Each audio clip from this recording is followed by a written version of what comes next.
Bienvenido a los libros de Jorian.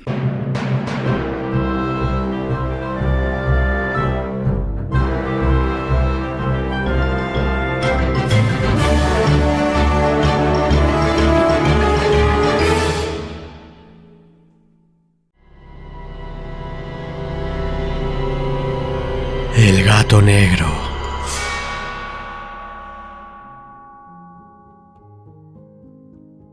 No espero ni solicito credulidad para la narración tan sencilla como extravagante que está a punto de brotar de mi pluma.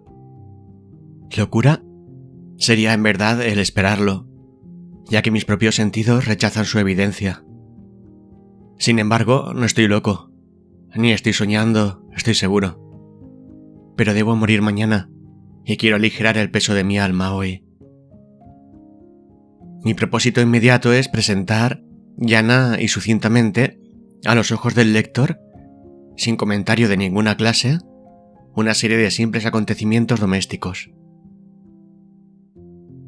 En sus consecuencias, estos acontecimientos me han aterrorizado, me han torturado, me han deshecho. A pesar de todo, no trataré de interpretarlos. Para mí solo han representado el horror, para muchos otros serán quizá más barrocos que terribles. Es posible que se encuentre después algún entendido que reduzca mi fantasma a los límites de lo vulgar, algún entendimiento más sereno, más lógico y mucho menos excitable que el mío, capaz de percibir en las circunstancias que expreso lleno de pavor, simplemente la sucesión ordinaria de las causas y efectos más naturales. Desde mi niñez me hice notar por la docilidad y ternura de mi temperamento. La bondad de mi corazón revestía caracteres de delicadeza tan exquisita que me hacía el blanco de las burlas de mis compañeros. Era particularmente amante de los animales, y mis padres condescendían con esta inclinación procurándome gran diversidad de mascotas, a las que consagraba la mayor parte de mi tiempo, y nunca era tan feliz como cuando las alimentaba y acariciaba. Esta peculiaridad de mi carácter aumentó en la adolescencia, y aún en la virilidad derivaba de aquella fuente muchos de mis mejores goces. Apenas necesito explicar a los que hayan sentido afección por algún perro fiel e inteligente la intensidad de placer que produce este sentimiento. Existe en el amor generoso y abnegado de un animal algo que va directamente al corazón de aquel que haya tenido ocasión de comprobar a menudo la ruin amistad y la lealtad tan deleznable del hombre. Me casé joven y tuve la suerte de encontrar en mi mujer inclinaciones semejantes a las mías. Observando mi afición por los animales domésticos, no perdí a ella ocasión de procurarse los más lindos.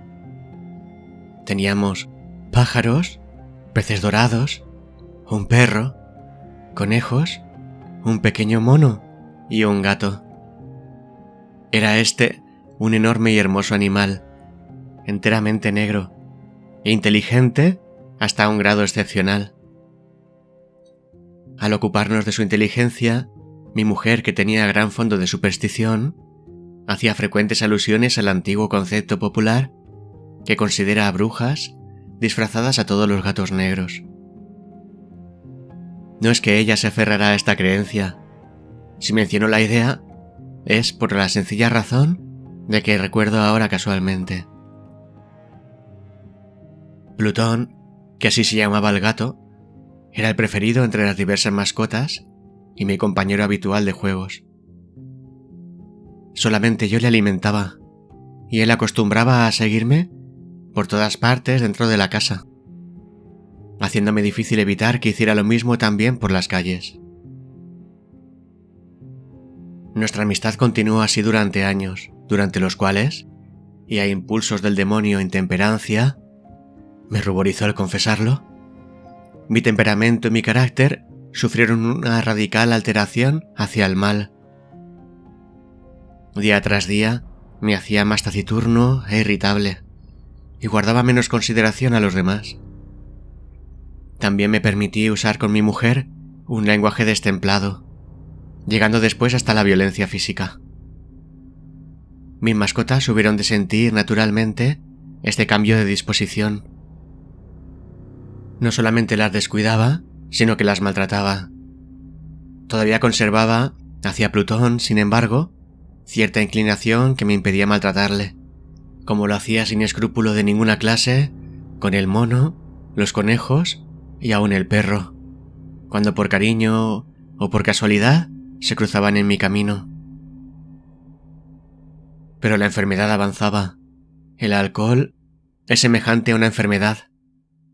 Y al fin incluso Plutón, que se volvía viejo e impertinente, y en consecuencia comenzó a sufrir los efectos de mi mal carácter. Una noche en la que regresaba a casa muy embriagado, después de una orgía en una de mis guaridas habituales de la ciudad, se me ocurrió que el gato evitaba mi presencia. Le atrapé y, aterrado a causa de mi violencia, me infirió una pequeña herida mordiéndome la mano. Instantáneamente se apoderó de mí una furia demoníaca.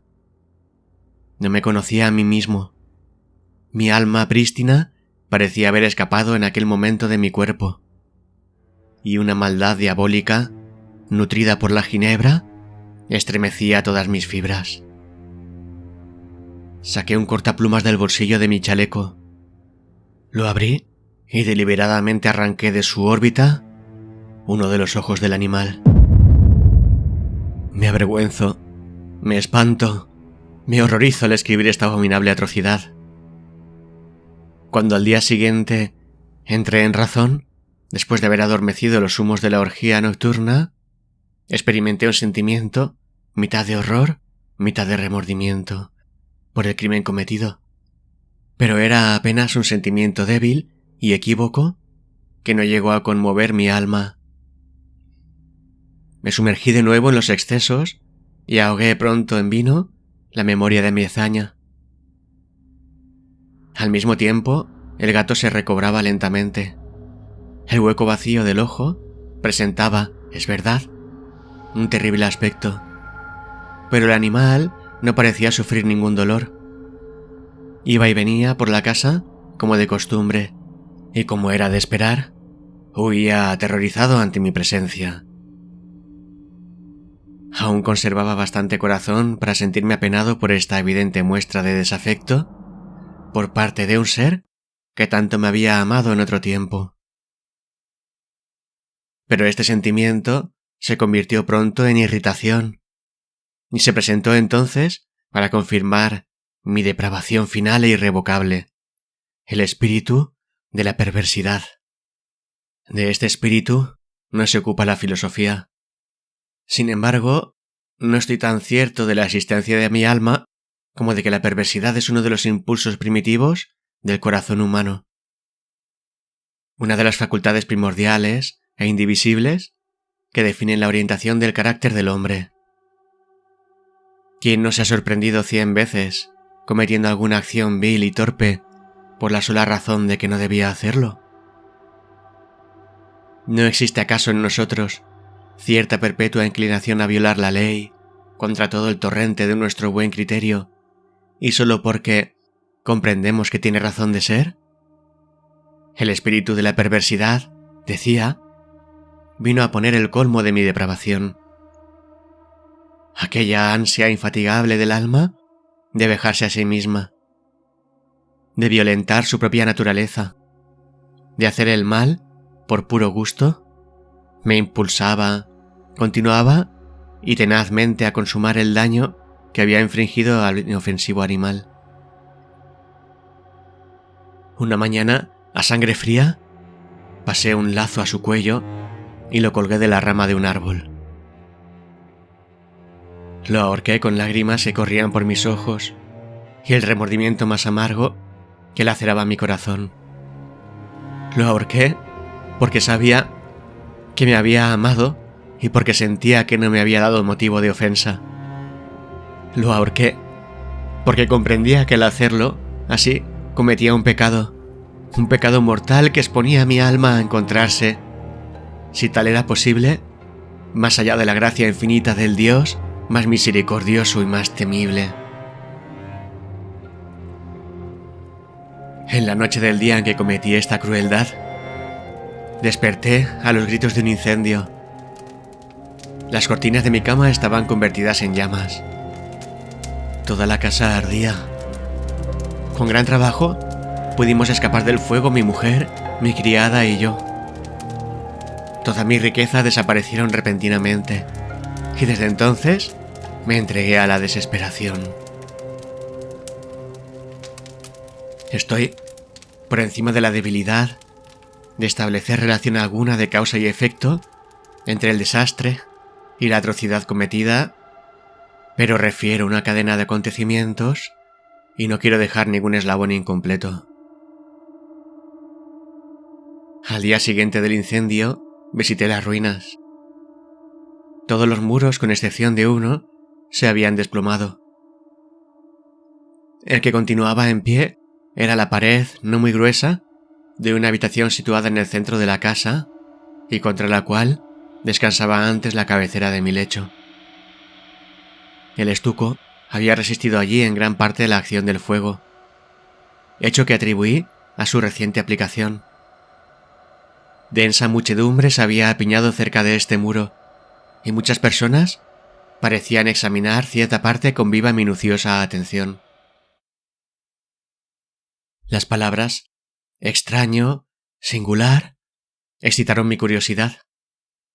Me aproximé y pude observar la figura de un gato gigantesco, grabado como el bajo relieve sobre la blanca superficie. La impresión se había fijado allí con detalle verdaderamente maravilloso. Podía verse una cuerda alrededor del cuello del animal.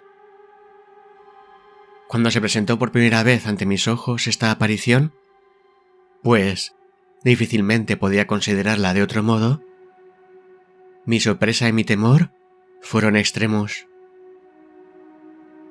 Pero al fin acudió la razón en mi ayuda. Recordé que había ahorcado al gato en el jardín contiguo a la casa.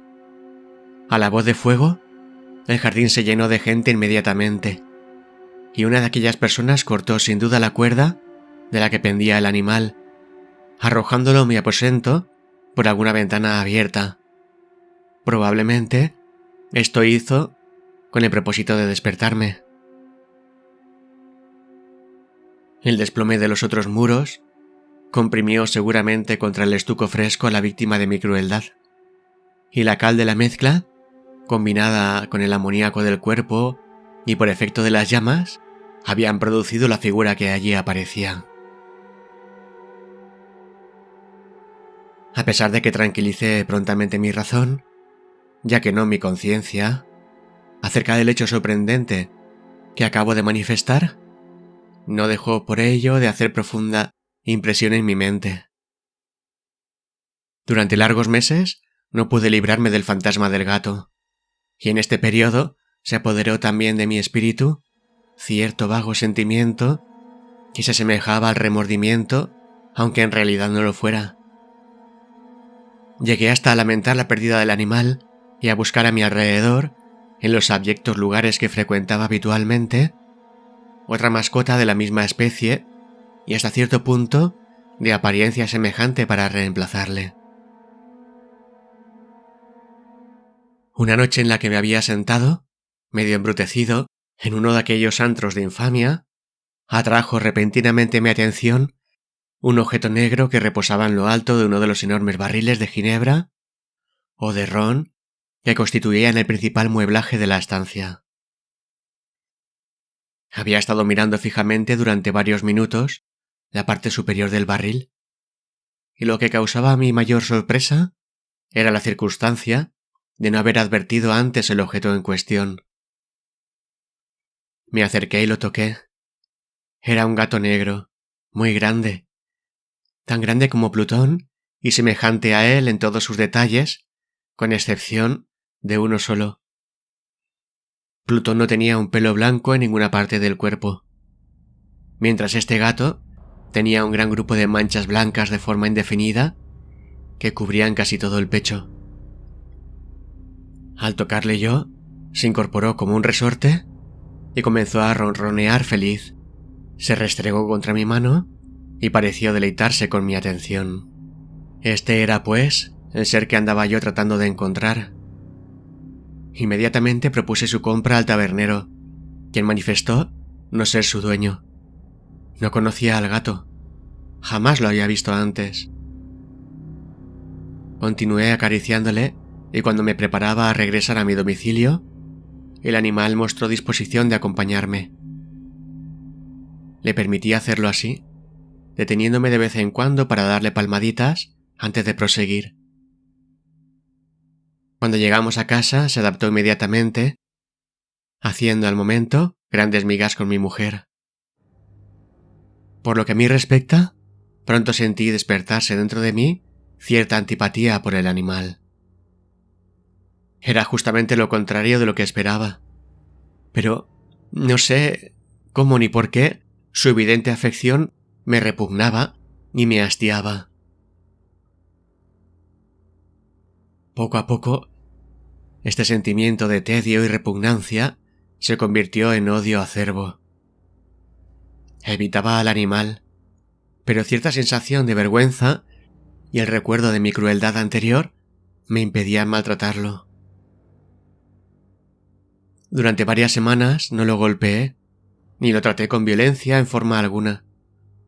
Pero, gradualmente, muy gradualmente, llegué a mirarlo con aversión intolerable y a huir, en silencio, de su odiosa presencia como de un hálito pestilente. Lo que aumentó indudablemente mi aversión por el animal fue el descubrimiento, a la mañana siguiente de haberle traído a casa, de que, a semejanza de Plutón, se hallaba privado de un ojo. Esta circunstancia, sin embargo, le hizo más querido para mi mujer, quien, como dije antes, poseía en alto grado aquella humanidad de sentimientos que había sido en otro tiempo uno de mis rasgos distintivos y fuente de muchos y sencillos y puros placeres. Con mi odio por el gato parecía aumentar, sin embargo, su predilección hacia mí. Seguía mis pasos con una insistencia que sería difícil hacer comprender al lector.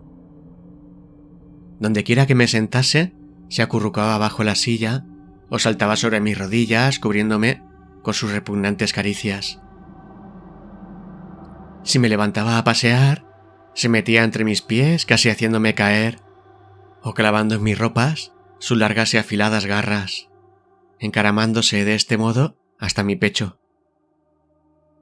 En tales momentos, aun cuando hubiera deseado aplastarlo de un golpe, me sentía cohibido para hacerlo, en parte por el recuerdo de mi crimen anterior, aunque principalmente, dejadme confesarlo al fin, por el terror absoluto que me inspiraba el animal.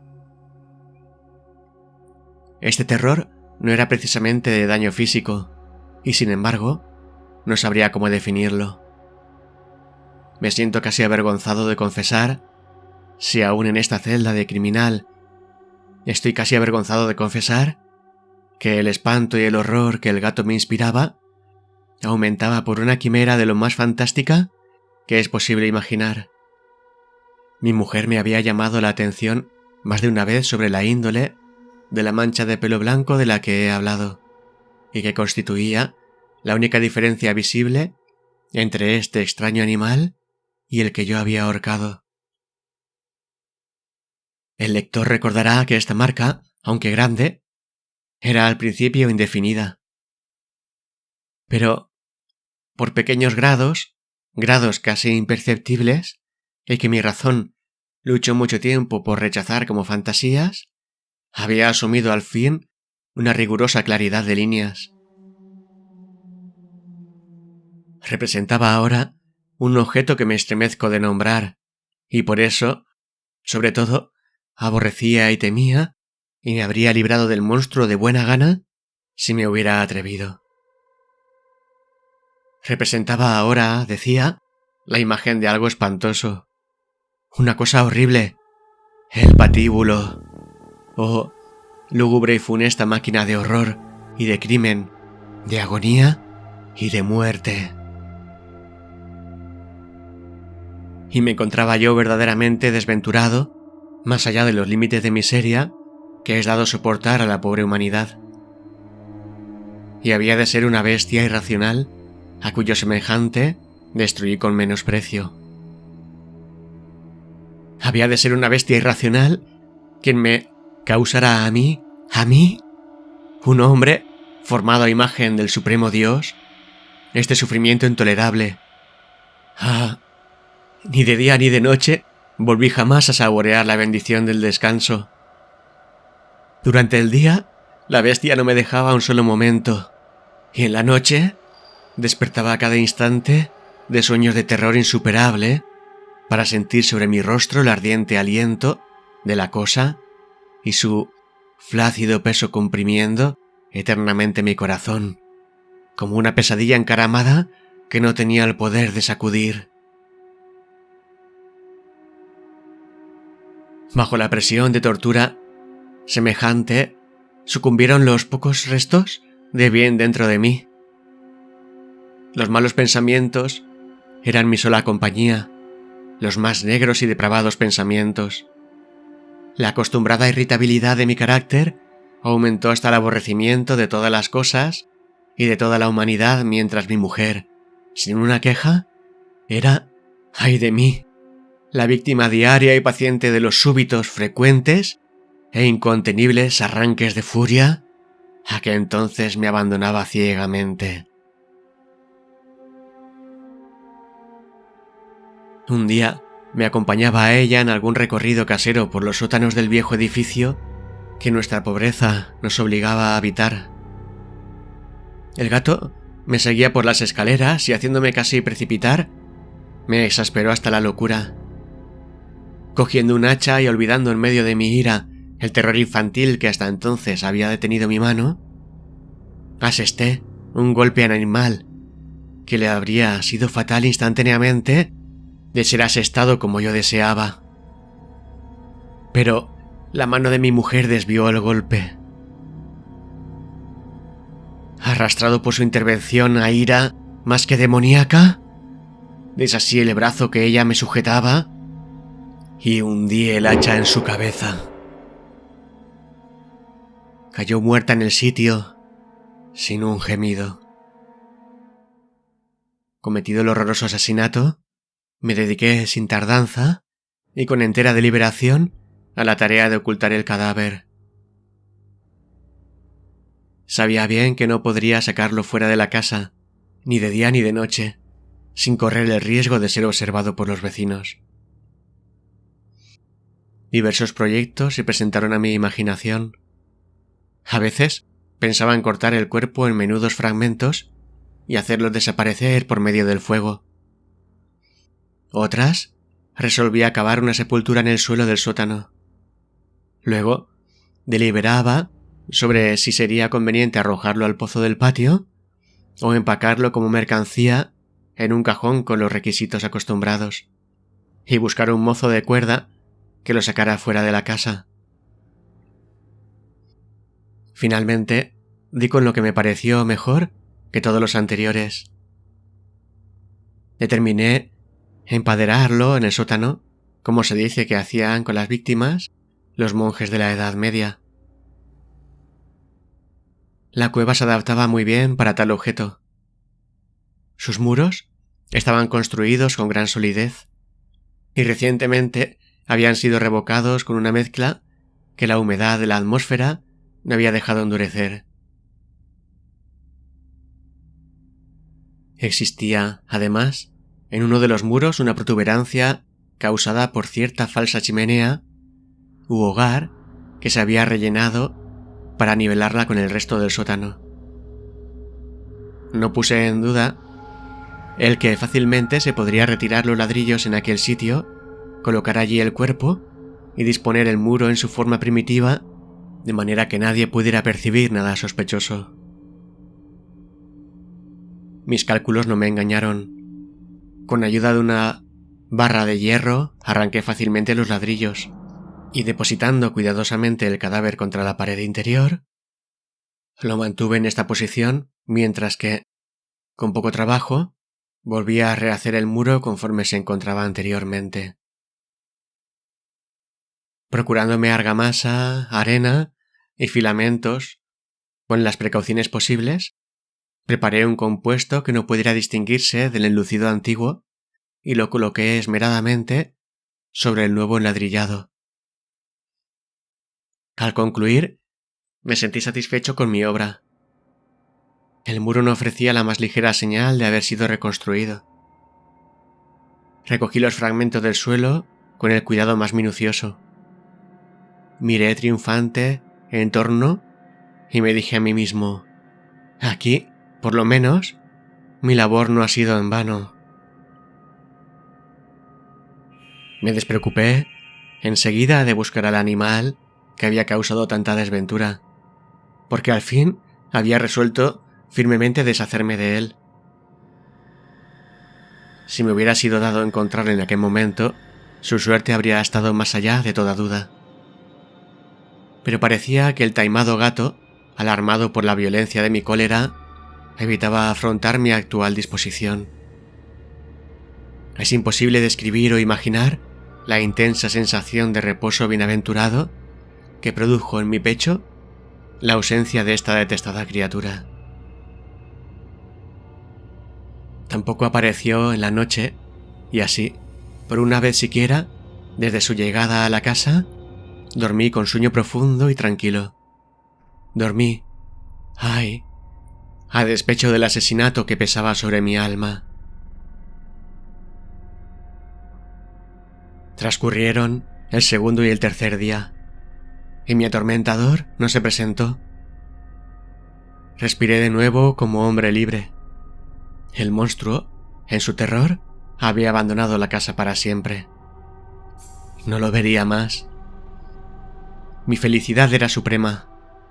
La perversidad de mi negro crimen no me importunaba. Tuvieron lugar algunos interrogatorios que fueron contestados fácilmente. Aún se procedió a una pesquisa, pero, por supuesto, nada pudieron descubrir. Creía ya asegurada mi felicidad futura. Hacia el cuarto día después del asesinato, se presentó en la casa, inopinadamente, un grupo de policía y procedió de nuevo a verificar una rigurosa investigación en el edificio. Tan seguro me hallaba de que mi escondrijo era inescrutable que no sentí preocupación alguna. Los oficiales me ordenaron acompañarles en su pesquisa. No dejaron rincón ni esquina sin escudriñar. Al fin, por tercera o cuarta vez, bajaron al sótano. Ni uno solo de mis músculos se conmovió. Mi corazón latía tranquilamente, como el de aquel que duerme en la inocencia. Paseé la cueva de un extremo al otro. Había cruzado los brazos sobre el pecho y vagaba sin inquietud de acá para allá. La policía se mostró enteramente satisfecha y se preparaba ya a partir. El júbilo era demasiado grande en mi corazón para poder refrenarlo. Me quemaba por decir algo, una palabra de triunfo siquiera, para afirmar más aún la certeza de mi inocencia. «¡Caballeros!», dije al fin, cuando el grupo comenzaba a subir las escaleras. «Estoy deleitado al ver que vuestras sospechas se han desvanecido. Os deseo salud y un poquito más de cortesía.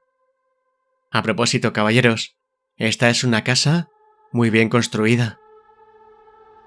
En mi rabioso deseo de hacer algo con desenvoltura, apenas sabía ya lo que hablaba. Hasta diré, admirablemente bien construida. ¿Estos muros? ¿Se marchan, caballeros? Estos muros están edificados con gran solidez. Y entonces, por puro frenesí de bravata, golpeé pesadamente con un bastón que llevaba en la mano la misma construcción de ladrillos tras la cual se encontraba el cadáver de mi esposa del alma. Pero así me libre Dios y me defienda de las fauces del enemigo. Apenas la repercusión de los golpes se ahogó en el silencio, cuando una voz contestó dentro de la tumba. Un gemido, ahogado e interrumpido primero y semejante al llanto de un niño, que pronto se elevó, convirtiéndose en grito largo, fuerte y sostenido, completamente anormal y nada humano. Un alarido, un chillido quejumbroso, mitad de horror y mitad de triunfo, como puede oírse brotar solamente del infierno, reuniendo el grito de agonía de los condenados y la satisfacción de los demonios por su condenación. Sería inútil hablar de mis sentimientos. Desfalleciendo, retrocedí titubeando hasta el muro opuesto. Por un momento quedó inmóvil el grupo en las escaleras a causa de su extremo horror y espanto. En el momento inmediato, una docena de brazos robustos atacaba el muro. Cayó completamente. El cadáver, ya descompuesto y cubierto de grumos de sangre coagulada, permanecía erguido ante los ojos de los espectadores. Sobre su cabeza, con la roja boca distendida y echando fuego por su único ojo, estaba la asquerosa bestia, cuya astucia me indujo al asesinato y cuya voz informe me entregaba al verdugo. Había emparedado al monstruo dentro de la tumba.